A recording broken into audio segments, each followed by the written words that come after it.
Hello, guys. I hope you guys are having a wonderful day. Today, we got Laura Ingraham interviewing Donald Trump. It happened a few days ago, and she's going through a couple of the questions that they discussed. In this video, she's also going to go through a couple of the clips of the mainstream left media, which are now pushing, and I quote, the same exact 2016 talking points that they said of Donald Trump, that he is colluding with Russia, that he is in bed with Putin, the same old crap. They always portray and accuse you of exactly what they are doing. Anyways, let's get this video started. Please like, comment, subscribe.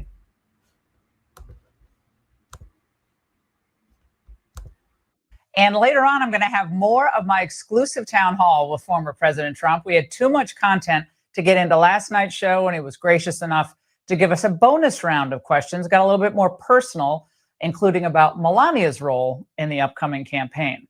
But first, the Russia hoax never dies. That's the focus of tonight's angle. Now, last night I asked Donald Trump about the criticism he's received for not addressing the death of Russian prisoner Alexei Navalny. Well, Navalny is a very sad situation, and he's very brave. He was a very brave guy because he went back. He could have stayed away, and frankly, probably would have been a lot better off staying away and talking from outside of the country as opposed to having to go back in, because people thought that could happen, and it did happen, and it's a horrible thing. But it's happening in our country, too. We are turning into a communist country in many ways, and if you look at it, I'm the leading candidate. I get indicted. I never heard of being indicted before. I got indicted 4 times. I have 8 or 9 trials, all because of the fact that and you know this, all because of the fact that I'm in politics. Of course, he's 100% correct. If he had not been a political force, as he was, he'd never run for president, none of what he's enduring in the New York courts would have happened. Now, in this New York civil fraud case, this Judge Arthur Engoron ruled against you for actually almost $500 million plus interest that runs every day. When I first read this, like $87,000 a day. How would you put up that kind of money? Because you have a bond to put up. Even if you appeal, you got to put up escrow money. That's it's a lot of dough. It is a form of Navalny. It is a form of communism or fascism. Now, question the state, and the state will devour you. That's his point. And I think it's fairly clear he's being targeted because of what he believes. Even Americans who don't love Trump can see the rank unfairness of these cases. But the mere fact that Donald Trump raised his own plight in an answer about Navalny sent the Russian collusion kooks back down a Russian rabbit hole. Should Americans and the rest of the world be concerned about what is happening with Republicans, some of whom are embracing Russia in some ways, embracing Putin? I'm talking about former President. That makes no sense. How are you embracing Russia because you support Trump? It makes absolutely no sense to me. And I am going to be trying to make my own clothing brand soon. And the first shirt I want to get is Trump was right again. That is the first shirt I'm going to make because, as you know, he's been right about everything. They're literally pushing the same agenda as they did in 2016 all over again. These people learn absolutely nothing. And Trump here. This is a man who has praised Vladimir Putin's policy decisions. He has called him a friend as well. Donald Trump loves Russia so much he should move there. Love it or leave it, baby. I thought the liberals didn't like Archie Bunker's old line. But look, these are unserious people, and they're fresh out of ideas. Instead of reacting to our Trump town hall, I think they should have just played their old he's pro-Putin greatest hits. There is circumstantial evidence of collusion. There is direct evidence, I think, of deception. And that's where we begin the investigation. We have very good circumstantial evidence that the Trump team, the family, the businesses were eager to work and were working with the Russians while the Russians were helping them. There was collusion. There were attempts at collusion. And there was Russia. Russia tried to interfere with the election. If you don't have to believe. It's amazing that people actually watch these people and consider this their news source. Just because you say you're involved with Russia doesn't make it a fact. They literally just are given these talking points on the left and they repeat it all day long. But the one thing they never provide is a shed of evidence. That's the one key thing they never provide, the left. Evidence. Me, Okay, is this hilarious? It's the same thing. They have nothing to argue here. Of course, they're not going to defend their guy, Joe Biden, right? They can't, but it's all nonsense. The Russian collusion playbook is dog-eared and torn. In 2016, they set their spies on the Trump campaign to prevent him from winning. Then the deep state tried to prevent him from governing when he did win. Then the Mueller fiasco to try to prevent him from winning again in 2020, and so on and so on. And now again, in 2024. Now, even though Putin has already said that he wants Biden to win, I mean, if you can believe that, whatever, but he said it. But Trump's a Russian stooge? No one believes this. You know, with them, it's all misinformation. Everything is dis and mis, little difference, dis and misinformation. I went in, got in. I just wanted to say something real quick. So Putin actually did the other day, I believe it was 3 days ago, actually come out and interview with the Russian news anchor and say that he does prefer to Biden to win because Trump is unpredictable, meaning he couldn't really control him like he did with Bush, where he invaded, where he did with Obama, where he invaded, where he did with Biden, where he invaded. No one invaded with Trump because he had balls. He put America first. He pushed strength through peace, or peace through strength. That's what it was. Sorry. And I stopped Nord Stream 2. I ended it. That's the biggest deal ever in the history of Russia. They're going to supply Europe with oil and gas. I ended it. Biden comes in and he vetoed what I had done. It was done. Nord Stream 2 was done, and he approved it. When people say that about Russia, and Putin would even say to me, he said, you treat us very bad. I had sanctions on Russia that nobody's ever put there before. In fact, Biden took them off. It's just misinformation. Of course, that's the truth. And so is the report that our great friend Ukraine then goes and blows up the Nord Stream 1 pipeline, with our own government having advance warning before trying to plant stories that Russia blew up their own pipeline. It's also stupid. And then fast forward to today. Again, nothing's changed. The Democrats desperately need to switch the storyline away from a corrupt family on its last legs, the Bidens, with their political patriarch literally on his last legs, stumbling up the short staircase on Air Force One, owned by China, compromised by the sleazy deals of his greedy ne'er-do-well grifter son.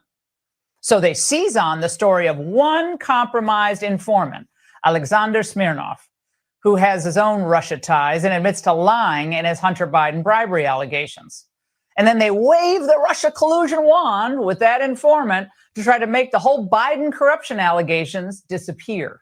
And he's up to his eyeballs in interaction with Russian intelligence agents, where all of this obviously began in terms of concocting the story that Burisma had paid Joe Biden $5 million.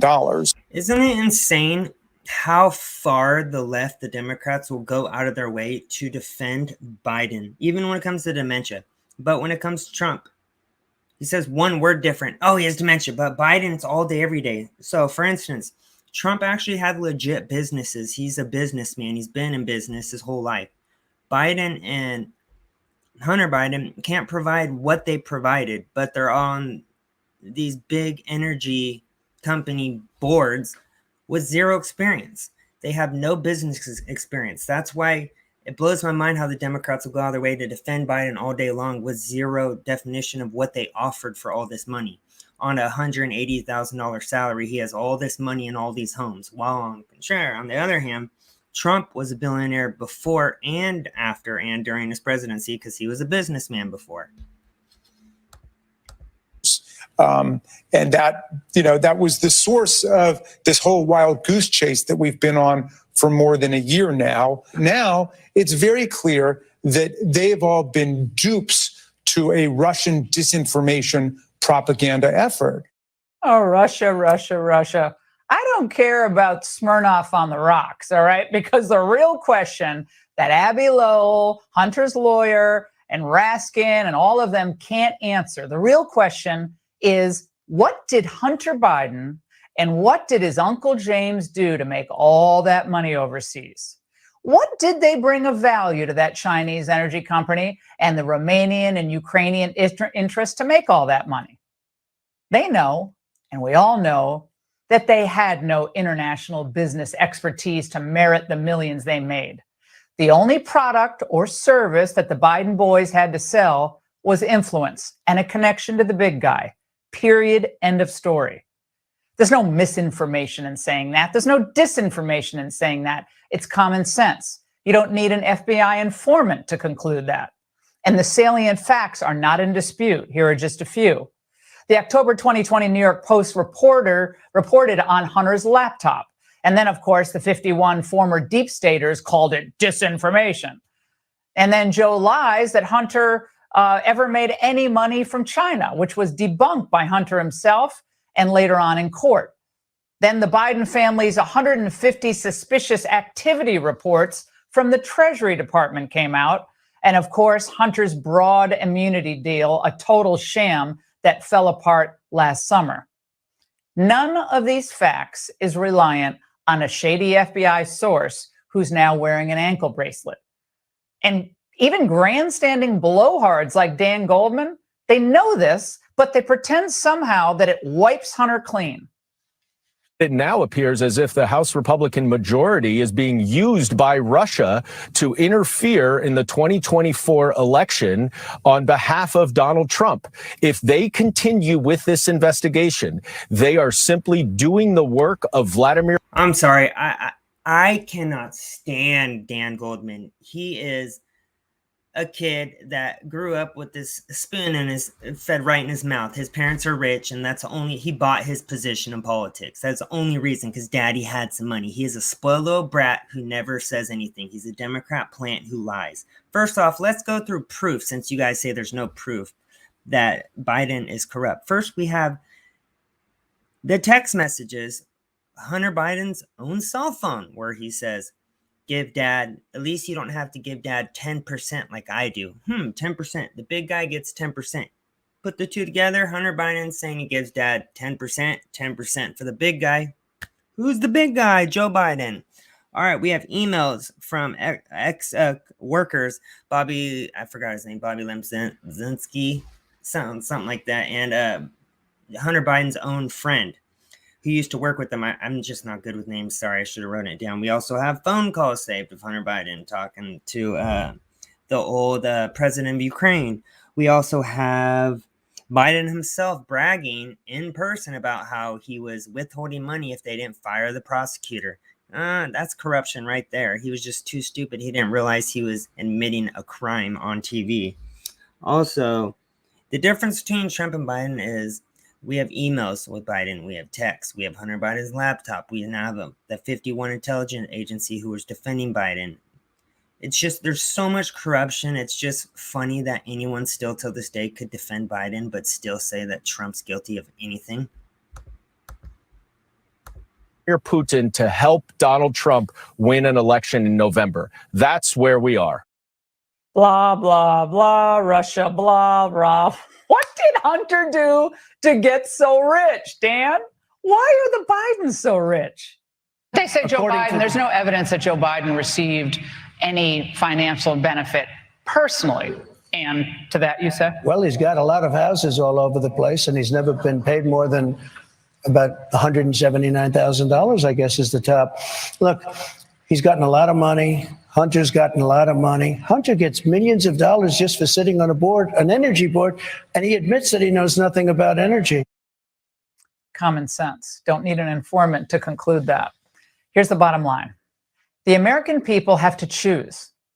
Do they want President Trump, who's risked everything, stands to lose everything, his business, his fortune, even his freedom, to fight for the American people, or do they want to reward the Biden family despite all the questions about exactly how they became so rich? And that's The Angle. Joining us. All right, guys, that's it for this video. I just think that these politicians, even a lot on the right, just think that Americans are really stupid. I actually think that we're smarter than the politicians. I could solve the crime and homeless crisis, I believe, overnight really easily if you allowed the cops to do it. And please subscribe, like, comment, and I will see you guys soon. Bye.